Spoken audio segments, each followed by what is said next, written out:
Hey, me again, your friendly neighborhood waffle. I'm just reliving some happy school memories by playing some Flash games. Oh yeah, baby. Schoolwork? Not happening. The biggest mistake schools ever did was give me access to a computer because I was dedicated to searching high and low for the best Flash games that weren't blocked by the school security system. What a jerk. A while back, I made a video on some classic Flash games. I had a ton of fun, but I of course couldn't cover every game out there. So, let's make a part 2 and try to make everyone happy. Here are some more old school Flash games that were part of the reason I didn't go to college. First up, we have a game that a lot of people were dismayed about in my previous video that I didn't mention it. The Henry Stickman Collection, featuring Henry Stickman. The games follow Mr. Stickman in all kinds of sticky situations that he needs to get himself out of. Breaking out of prison, stealing diamonds, hijacking government official planes. The games have a certain charm to them. They're kind of like a choose-your-own-adventure sorta experience. You'll watch these cute animations play out, and when Henry comes to a crossroads, it's your decision to decide what he does next. And if you're like me, 9 times out of 10, it doesn't end well.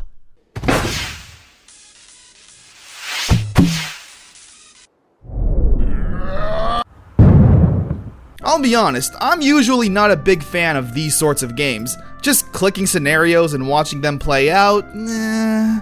But with Henry Stickman, it manages to tickle my fancy. As an internet user of the early 2000s, stick figures were like the peanut butter to my jelly. We completed each other. I love stick figure animations, so being able to basically control a cartoon was super cute. The series was always keeping things fresh, with scenarios getting more and more insane. And of course, the references.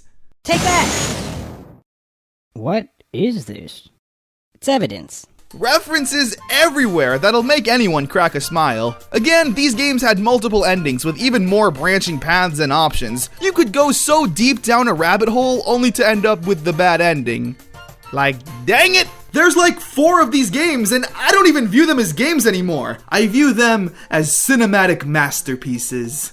Somehow, this character has made me fully invested in his antics. Seriously, you'd think a stick figure game about a guy stealing a diamond from a bank would only last like 20 minutes. And sure, if you know the right paths, that can happen. But for a first-time player, you could spend an hour at the very least just seeing all the crazy ways this could go wrong. I didn't expect to have to use this.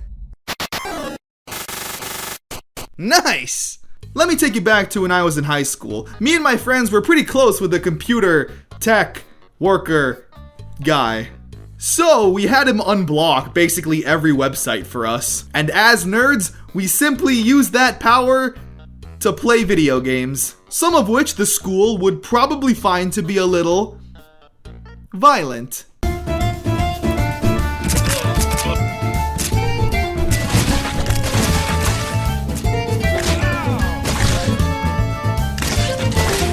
Happy Wheels! Every gaming YouTuber in 2015's favorite game. Happy Wheels has a simple concept. You pick a character that probably shouldn't be outside, and take them on a nice and easy journey of destruction and dismemberment!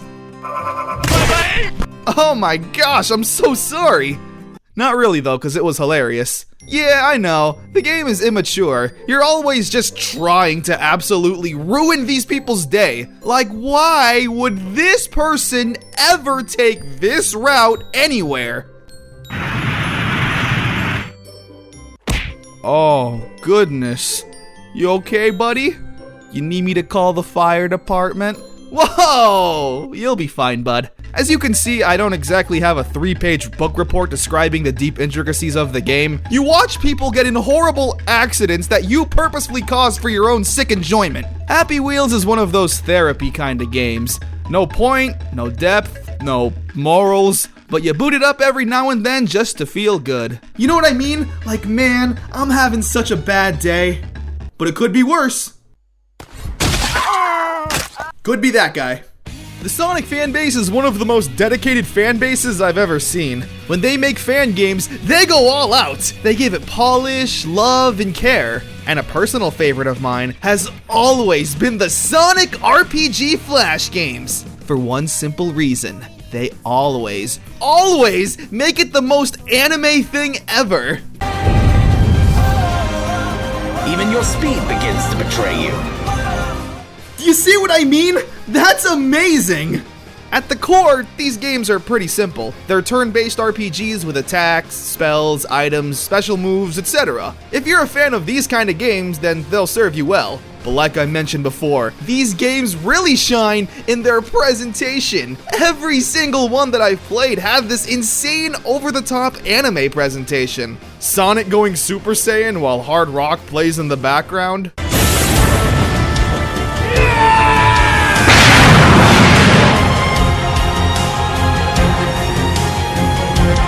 It's the most unnecessarily edgy thing I've ever experienced. But unnecessarily edgy is Sonic's middle name. You can't help but get hyped when you play any of these Sonic RPGs. They go all out with their anime flair and take it 100% serious. That's how you get something to work. It can't be. Hyper.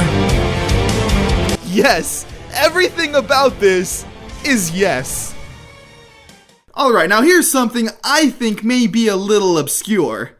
I mean, I don't know, I don't hear anyone else ever talking about it. Boxhead. You pick your character, Bambo, pick a stage, and need to survive. Zombies and devils are out for your head, so you blast them. Anyway, I started blasting. Bah! Bah! It's a top-down shooter with 2 controls. Move and shoot. The game is actually 2 players, where you and your friend have to huddle around and share a single keyboard. Man, your bonds as friends will definitely grow bigger at that point. This is another super simple pick up and play kind of game. You just gotta shoot. Pretty basic, and I wouldn't want it any other way. As you reach the higher number of waves, the game definitely gets more intense, throwing what feels like hundreds of enemies your way. And if you have a pretty powerful weapon, it feels good to mow them all down. I don't have a transition for the next game, so... Cartoon Network. CartoonNetwork.com had a lot of games, but one of my favorites, for whatever reason, was Billy and Mandy's Harem Scaram, based off the Halloween episode with the pumpkin guy. What the heck's his name? Jack-o'-lantern, really? Alright, well that's easy. The game was a side-scroller where you take control of Billy and Mandy, switching between them at will and needing to destroy every pumpkin with a face in sight. You had all kinds of cartoony Halloween-themed weapons, like toilet paper, glue, dynamite, and Grim Scythe. Man, this game was crazy. It was actually like a game, and not some garbage Candy Crush thing. Not much else to say. It's still a Flash game, so there's not a lot of depth or story.